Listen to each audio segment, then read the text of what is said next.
Good evening, everyone. Welcome. My name is Dard Newman. I'm the chair of the music department here at UC Santa Cruz. Before we begin, I want to share just a couple of details about the evening's event. It's being recorded and will be available as a YouTube link on the music department website in the coming week.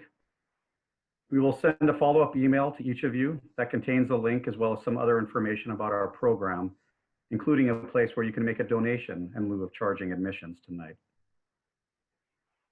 Because tonight is a virtual premiere of a hi-fi audio recording, we would recommend that at this point, if you are able, to connect headphones or an external stereo or Bluetooth speakers to optimize your experience.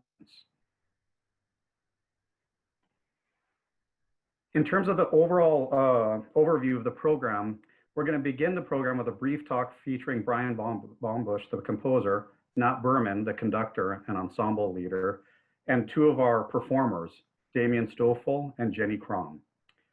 They're going to discuss how this project was conceived and assembled over the last 12 weeks. Then we're going to move to play a recorded version of the piece entitled Isotopes. The piece is approximately 25 minutes long. Then after the music, we're going to open things up for a question and answer session. Please use the Q&A tool at the bottom if you would like to submit questions throughout the event or after. These will not pop up for the audience to see, so don't feel like you're intruding on anything.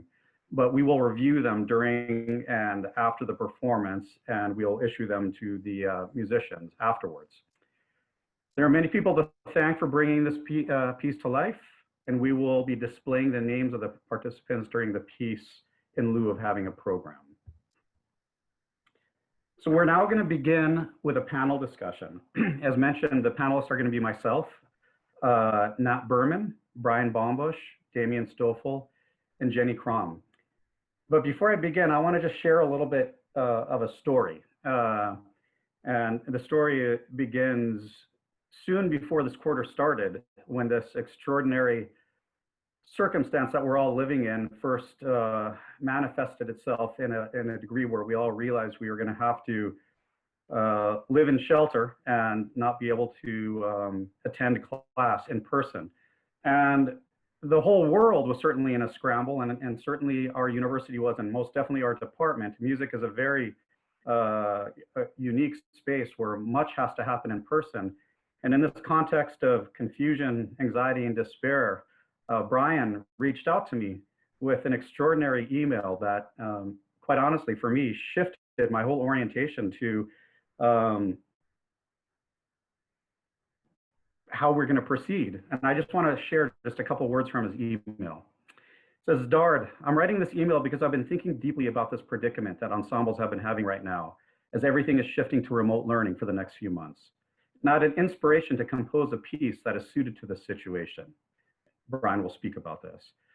What's going to be unique about this is we're not working towards a real-time virtual, real-time live performance, but rather one that you're about to experience. And one of his rationales is he wanted to write a piece that would be more difficult to do live and in real time, which is, to put it really clearly, what Brian composed is something very unique, whereas many other ensembles are reimagining traditional pieces and performance fit to this unusual circumstance. What Brian was trying to do was use this moment to do something very new and uniquely catered to this moment. So I just wanted to share, this was the communication that Brian sent to me. And I have to be honest, it really inspired me as a chair to really think creatively and affirmatively about this very moment that we're in. So with that, I would just like to ask Brian, I mean, I kind of stole your thunder a little bit in terms of asking how this piece was conceived, but could you say a little bit more about both, not just the inspiration, but like how you were imagining this coming together? Sure. Thank you, Dard. Yeah, that was very well said on your part. One thing that I would add is I had the idea not because it was some new idea for me, but rather because I had already been making music using those performance practices. And in a way, it had been problematic for me in the past because I was writing music where the players were often in completely different tempi from one another. And the regular feedback was, oh, I wish I didn't have to hear all the people sitting around me. I could just focus on my click track.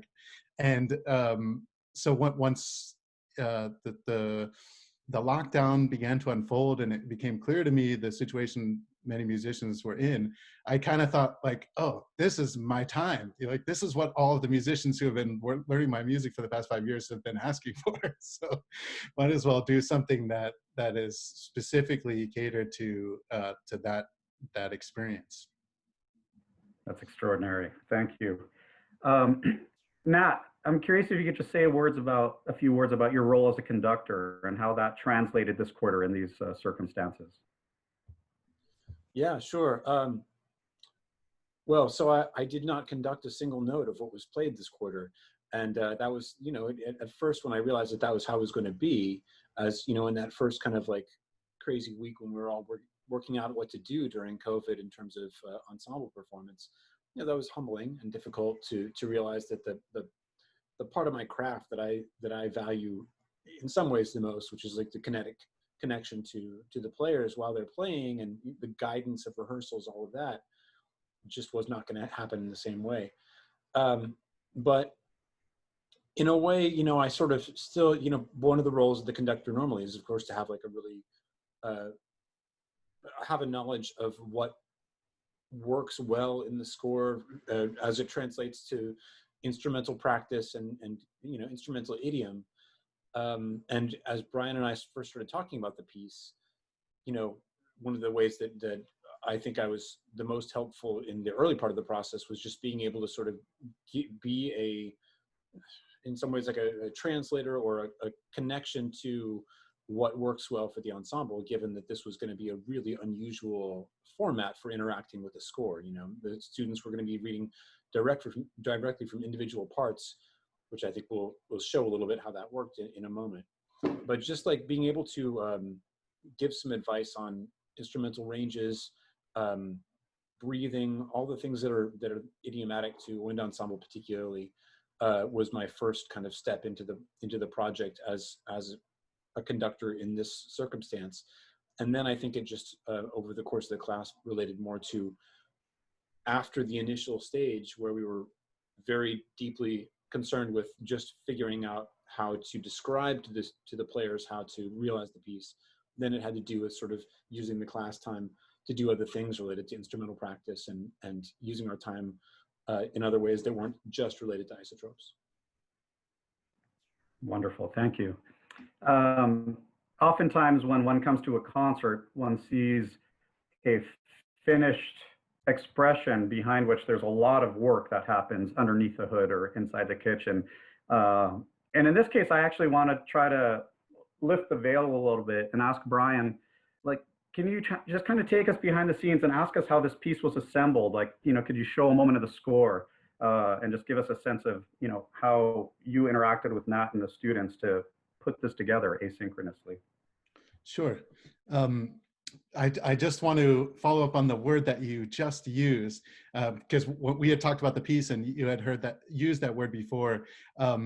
And I think it's an interesting word, but it's not a word I would use to describe this music, even though there's something comparable. But in a way, I think of the music as being like an evolved synchronicity, not to sound too pretentious, but this idea that, and what I mean and what I'm about to show in the score is that what I was trying to accomplish, and the reason I had been making music for years using click tracks, was I'm very interested in these rhythmic structures where there will be multiple simultaneous tempos occurring, and often those tempos can be moving in different ways. And some of this comes as an influence from the music of Conlon Nancarrow, who wrote almost exclusively for player piano.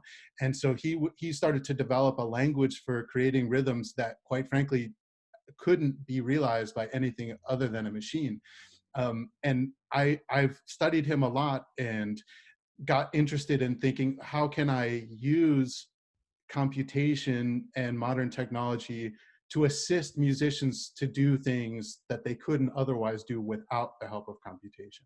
So What I'm going to do now is share my screen and talk a little bit about how that works and how it was assembled in our case. So bear with me 1 second as I share the screen. So the first thing that you see here is the score to the piece. One aspect of the piece that is a little bit unusual is I consider it to be semi-open instrumentation, which is to say that it's not orchestrated for specific instruments, but it's orchestrated for instrument classes. So if you can see here on the left, the way the what would normally be the instrument names in an orchestral score, I've given essentially ranges and qualities. So the quality in this case says sustaining, and all of these I'm calling the sustaining instruments.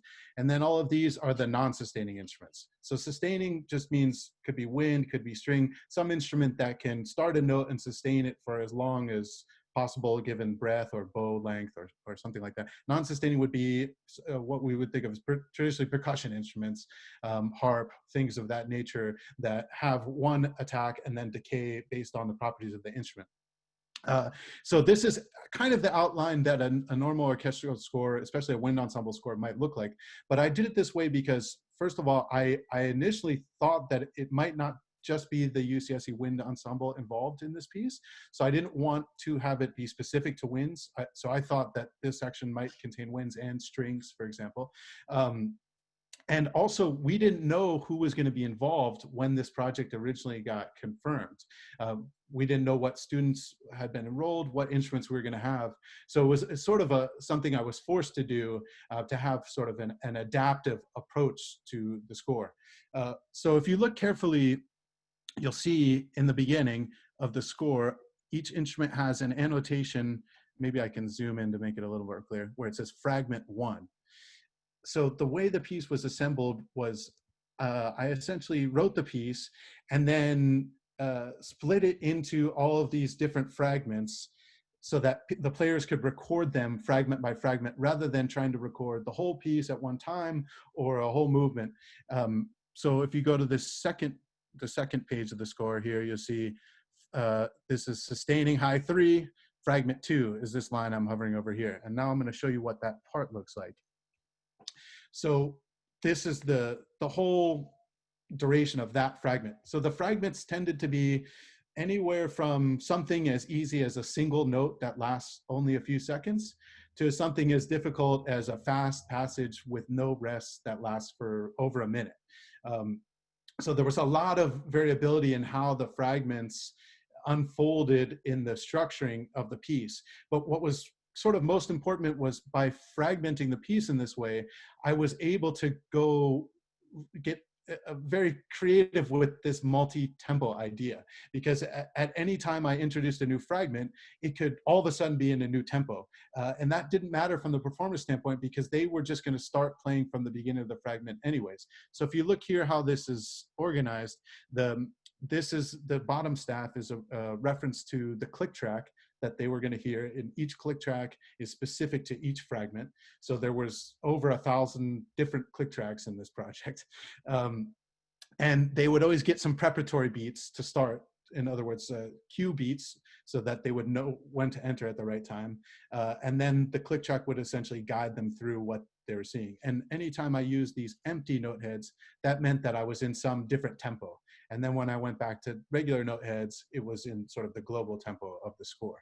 And then one last thing I'll say about how we directed it, and then I would love to hear from other people on the panel, is as we went along, to keep track of everything, everyone followed this spreadsheet, which the color coding was our way of delineating the fragments by difficulty. So the green squares were easy fragments, the yellow ones medium, and the orange ones difficult.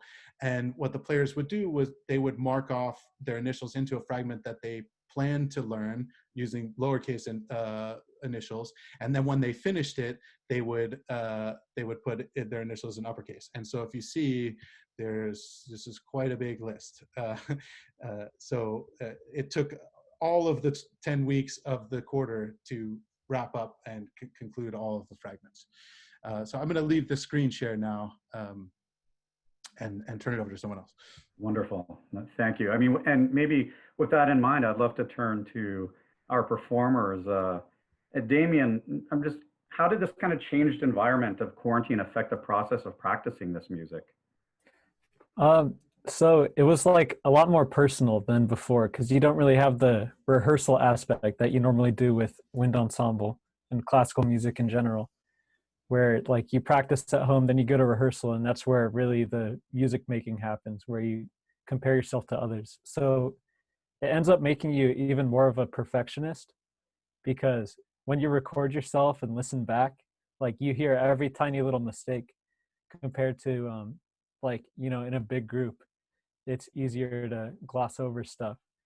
So it was like, I don't know, it was more intensely personal compared to being like a group thing. But then Brian's role is that he does that for us in the post production by putting everything together and balancing everything out, so it still gets like a really good result. Yeah, I can imagine. You know, many of us have the experience when we hear our voice echoed back to us. We're not always quite happy with what we hear.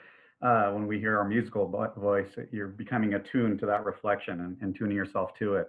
So Jenny, kind of a similar question, but you know, what would you kind of reflect on some of the differences between recording fragments individually and playing a full piece in a real-time ensemble? Well, I think in some ways there were a lot of similarities. You know, you're still sitting in a practice room, you know, with your metronome, trying to, you know, get something to a certain tempo that it's supposed to be, or, you know, get a certain color out of your instrument. I think that aspect of it was, you know, very similar to working in an ensemble.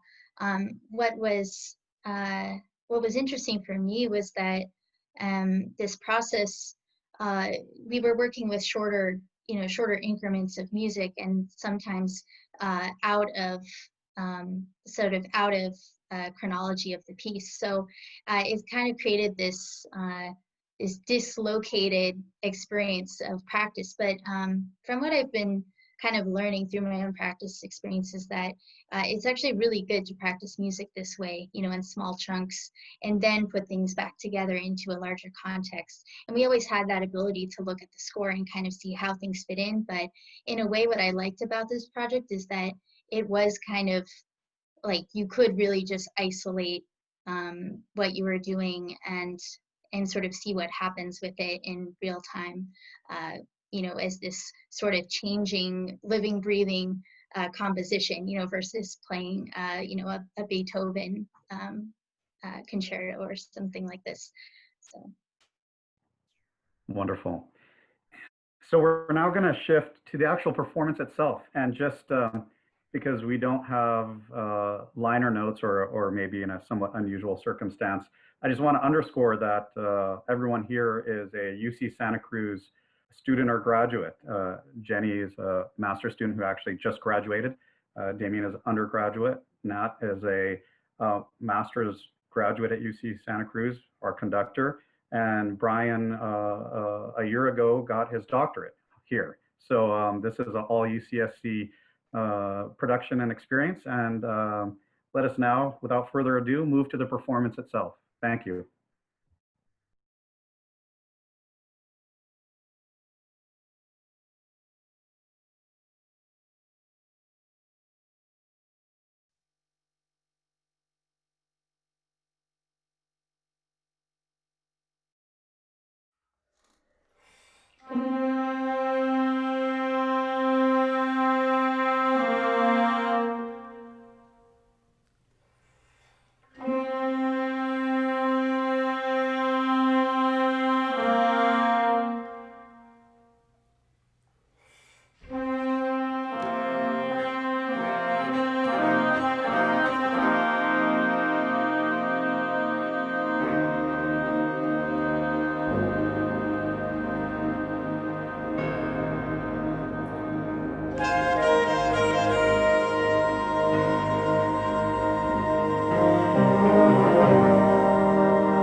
Hi, everyone. This is Nat Berman talking, and I wanted to just say, as the first thing after hearing the piece, we would normally be in a concert hall applauding right now, and I know and recognize and appreciate that that's what you're doing in spirit right now. But I want to say a word of thanks to all the students and players who helped make this performance possible, and we can sort of applaud, as I say, in spirit as I do so. So for everybody who put in the work on this piece, and it was really unusual work, requiring a huge, I think, mental adjustment and musical adjustment. I would just want to say so many thanks to every member of the UCSC Wind Ensemble. And thanks so much to our faculty who joined us in this project very generously: Kyle Bruckman, Paul Contos, Richard Roper, Vanessa Rotolo, Willie Winant. We couldn't have done it without you, and everybody who contributed. So great thanks to all of you, and congratulations. Thank you. Yeah, I think the rituals of our daily lives and our kind of professional habitations become manifest to us in times like this, when the things that were used to taking place don't happen. So the applause, I think we all feel it. And so just really congratulations to all of you. That was really lovely. We're going to move to a question and answer session.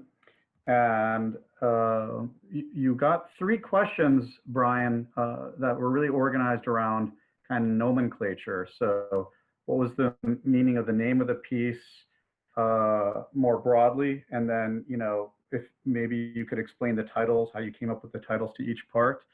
And Charles asked whether the coronation section was the part where the virus spreads. So maybe if you could say a few words about your thoughts on nomenclature. Sure. So I don't always have imagery that I associate with music, but in this case, there were certain things that kept popping into my head. Of course, right when it started, the lockdown had just settled in, so you know, I was a little bit, I think, scared like everyone else, and unsure of the future and how I was supposed to handle going out into the world and interact with the world. So I was thinking a lot about the virus when I wrote the first part, but I did very much write the piece sequentially because of how we had to learn it. Like I could only write a little bit and then release it to the students, and then as they were recording it, I would run off and write the next bit and then send that to them. So I think I kind of thought about different things throughout, but the initial title, I think I just came up with right away. The word just popped into my head, and I knew it means things that are measure the same distance when going in different directions.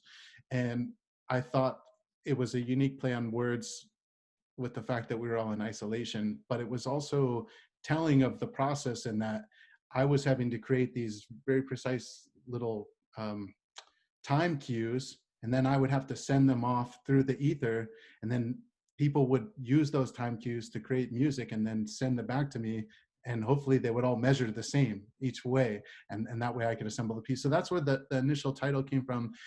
Then the various subtitles for the parts, I put names to them more recently. One of the more important images for me with this whole piece, and a lot of music that I'm striving for in writing music like this, is the idea of the murmuration of starlings, of birds, which is, if you don't know what I'm talking to, that's the photo that we showed on the welcome screen and right at the beginning of the piece, of a flock of birds that move in this uncanny unison together. And for me, there's an aspect of when music is happening in multiple simultaneous tempos that are all weaving in and out of each other, it has that sort of effect where you feel and hear them moving together, but you can't really tell quite how it's happening and when it's going to take a different direction. So that was definitely a big image for me. And then I was thinking a lot about the heart and anxiety. And so that's where the escalation, of course, murmuration works both ways. coronation, a little bit of a play on words with coronavirus, but it really means crowning.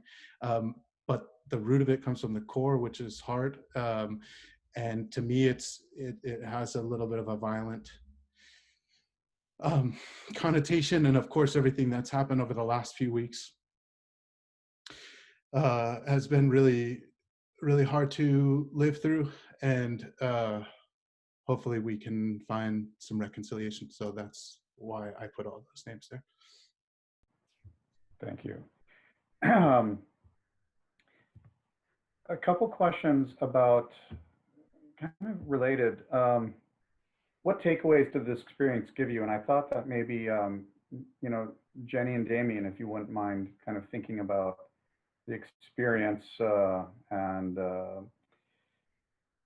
takeaways from this project in a post-COVID or still COVID, post-pandemic world, as you think about from the world we're in to the potential future world we might eventually get to. Yeah, absolutely. I can start out with that. So I guess, you know, the big question that, you know, kept coming up for myself and for, you know, the other, my other classmates was, you know, how are we going to keep doing what we love to do? You know, how are we going to keep making music? And I think the positive takeaway from this project for me has been that, you know, we're always going to be able to make music somehow. You know, if we have someone who's creative and innovative to think of like new ways to make music. And I think the, you know, the process of working with new music and contemporary music with a living composer for me was a really special experience. So I'm going to keep, you know, looking for those kinds of experiences, because this is really 2020 music. You know, this couldn't have been made even a year ago, I don't think. So I'm excited that, you know, I got to be a part of 2020 music, and I want to do more of it. So that's a takeaway for me. Thank you. I agree with Jenny about how it was really cool to work with a composer directly in performing, because usually, like, you know, I know only what I can read on Wikipedia about the composer or like listen to recordings of their music, but it's very different working directly with one. And part of what I learned like by doing music this way was about how music is special to me, or like classical music in particular too, is special because it's such a large group of people all working together to make something work.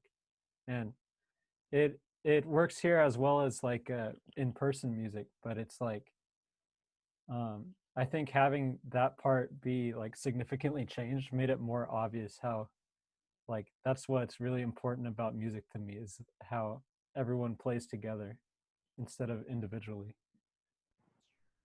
Thank you. Nat, this is a question that actually is for Brian and for Nat differently, but what were some of the challenges you encountered, Brian, when creating this piece, and Nat, and kind of overseeing it and bringing it together in the way that you did? I know you addressed that somewhat already, but I think there were a few questions about the challenges that you encountered. Yeah, I mean, there were many. This is a totally new endeavor, well, in most respects anyway. So I think I did mention about how Brian and I were in touch about kind of like translating some of his ideas to make them the most workable for wind players and percussionists, but Brian is a percussionist. I mean, I think that side of it he knows very well. And so for wind players, there were things like dealing with breathing issues that could be a little bit of a struggle, and we worked out a system for that. But I think even more, it's just it was an intangible thing. I mean, we haven't really even talked about this, but it was making the transition into a video-only interface for an ensemble that actually has a culture of being, like Damien said, being together, working together, feeling each other's energy and feeding off of it. And I don't know that I took on that challenge head on in any way that I let the ensemble know, but I think it was about kind of trying to maintain some of the the aspects of our interaction that would happen in a real rehearsal, like keeping our culture alive, trying to allow for the personality of students to still be present in what was happening. And that was hard because we had a lot of logistics to deal with. But I would say for me personally, that was one of the biggest challenges. There were far many other technical challenges that Brian had to deal with and the students had to deal with regard to the actual recording, which we haven't even discussed kind of their process at home of how they did it. But that was one of the ones that I found the most difficult. Brian, you want to talk about some of the challenges in creating and maybe processing this piece? Yeah, I mean, the number one thing that comes to mind is just how labor intensive it was for me, because there were so many different sides to it. But that was great for me because it was a labor of love, and it was in a time when I felt like the thing that I should be doing is being away from people. And that's what I was doing the whole time I worked on this. Another big challenge was really the emotional side of it. I had never been in a situation where I, on the one hand, had to write a piece while people were still learning it. I always had the experience where I could take as much time as I needed to finish a piece, and then when I felt like it was fully ready, release it. But in this case, that I couldn't do that. Ultimately, I think it made the music all the more powerful because I had that pressure, and I felt like it mattered what I did in the moment. But there was a lot of really terrible things that have happened during the time that I've written this piece. So there was a lot for me to deal with emotionally, what it meant for me to be making music at that time, what type of music should be put out in the world right now, things like that. Absolutely. One observation and one perhaps final question. Charles, if you don't mind, I'm going to, thanks for joining us, read your question or your comment. Remarkable how different this sounds from a symphonic wind ensemble playing live in a concert hall. Almost like a synthesized band. Brian Baumbusch has achieved a very interesting play of timbres here. And then a question that's kind of related, but a question came. The breath sounds were very interesting. Can you tell us about the motivation, inspiration behind them? Yeah, I'm not sure if everyone can. I typed an answer to that, and I'm not sure if all of the attendees can see, but I'll paraphrase in any case, which was, it was kind of like the title of the piece. It just sort of popped into my head, the idea of breath sounds, as something that I could do, like that would be easy and possible to do and quiet, that people could just record their breathing through the instrument at any time and not bother their parents or their neighbors or whoever. And then once I started putting that together, I had the experience of listening to that while in a safe way, wearing a mask, and everyone around me was wearing a mask. And that was a powerful experience for me. And then, of course, George Floyd was suffocated, and the whole thing became just terrifying for me. And I think that gave me some motivation to write the type of things I did in the last two parts of the piece. Absolutely. And I want to address our last question to Jenny and Damien. What did this music mean to you as a performer? Maybe Jenny, start with you, and then Damien will bring us home. Yeah, I'm just honestly, I'm just really grateful that I got to make music at all this quarter with you know, this group of people that I've gotten to work with for the last 2 years, but also getting to work with a new composer with Brian. His just sheer drive to make this happen was really inspiring for me. And you know, and the music I'm going to be trying to create in the future. And I just think, you know, pandemic music doesn't have to be, you know, something that, you know, was written, you know, 100 years ago. Pandemic music can be something that is using the circumstances that we have now in a way that is really unique and, you know, really taking advantage in a way of a terrible situation, making the best out of it. So it was a real you know, privilege, I think, to be a part of something like this on such a large scale. If you see just the sheer number of recordings that everyone submitted, and you know, and just the number of fragments that Brian had to navigate, it's really it's pretty amazing. So I'm grateful that I could kind of do my part, you know, just playing, you know, my little like 30-second thing, and have it turn into this massive, you know, blossoming 25-minute piece. So it was a great experience. Thank you. Damien? For me, it was the greatest part that I took away was that I was able to be part of something bigger, even in this time when everything's completely atomized. Like everyone has to stay a certain distance from everyone else. We're all wearing masks. Like we're all holed up in our own homes, but we were able to still like make it work and produce something collective instead of, you know, just like going inward and collapsing into ourselves.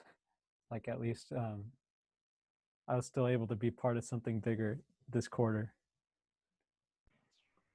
Well, I think that's such a beautiful and profound observation, and perhaps a very fitting way to bring our evening to a close. So thank you, Damien, for that, you know, I mean, very thoughtful observation. I'd like to thank all of you for joining us in this, you know, very unique circumstance of, as Damien just said, kind of isolated unity. There'll